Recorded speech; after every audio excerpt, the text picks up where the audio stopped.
ஹாய்ங்க. கறி குழம்பு எப்படி வைக்கலான்னு பார்க்கலாம் வாங்க. இப்போ வடை சட்டியில் எண்ணெய் கொஞ்சம் ஊற்றிக்கலாங்க.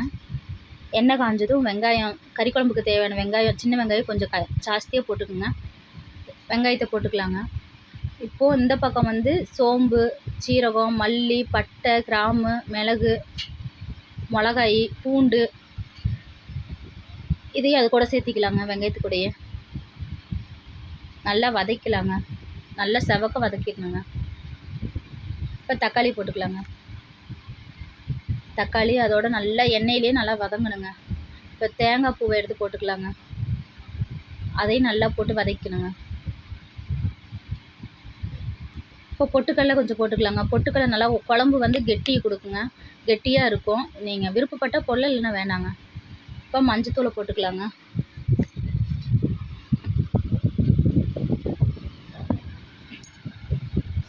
இப்போ சட்டி அடுப்பில் வச்சு எண்ணெய் தேவையான அளவுக்கு எண்ணெய் ஊற்றிக்குங்க. கடுகு போட்டுக்குங்க. கடுகு பொடிஞ்சதும் கருவேப்பிலை போட்டுக்குங்க. இப்போ மட்டன் நல்லா சுத்தமாக கழுவி அதையும் போட்டுக்கலாங்க. இப்போ தேவையான அளவுக்கு உப்பு போட்டுக்கலாங்க. நல்லா கிளறி விட்டுக்கலாங்க.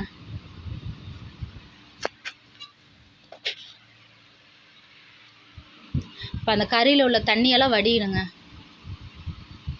நல்லா கறி நல்லா அப்படியே தண்ணியும் ஊற்றாமல் நல்லா வேக வைக்கணுங்க. அந்த கறியில் இருக்கிற தண்ணி வடியணுங்க. இப்போ அரைச்சி வச்ச சாந்தை எடுத்து ஊற்றிக்கலாங்க. வெங்காயம் மிளகாலாம் வதக்கி வச்சோமில்லங்க, அதனால் அரைச்சி அந்த சாந்தை ஊற்றிக்கலாங்க. கறியில் ஊற்றி கொத்தமல்லி தலையை மேலே போட்டு தேவையான அளவுக்கு தண்ணி ஊற்றிங்க. கறியை வேக விட்டுக்கலாங்க. இப்போது தேங்காயை நல்லா கட் பண்ணி வச்சுக்கலாங்க. சின்ன சின்னதாக குழம்பு கூட போட்டுக்கலாங்க. போட்டு நல்லா கிளறி விட்டுக்கலாங்க.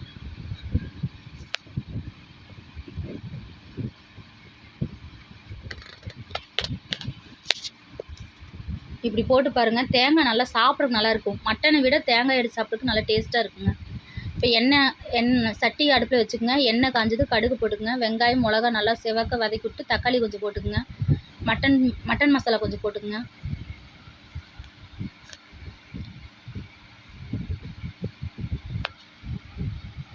இப்போ அந்த அரைச்சி வச்ச சாந்து கொஞ்சமாக எடுத்து வச்சுக்கணுங்க. அதை வந்து குழம்பு கொஞ்சம் போக கறி வதக்கிறதுக்கு மட்டும் கொஞ்சம் தனியாக எடுத்து வச்சு இப்போ அந்த தக்காளியோடு அந்த சாந்தை போட்டுங்க. நல்லா பச்சை வாடை போகிற அளவுக்கு நல்லா வதக்கி விட்டுக்கணுங்க. லைட்டாக உப்பு போட்டுக்கலாங்க கறிக்கு. இப்போ அந்த கறியை எடுத்து போட்டுக்கலாங்க. கறி நல்லா வெந்துருச்சுங்க.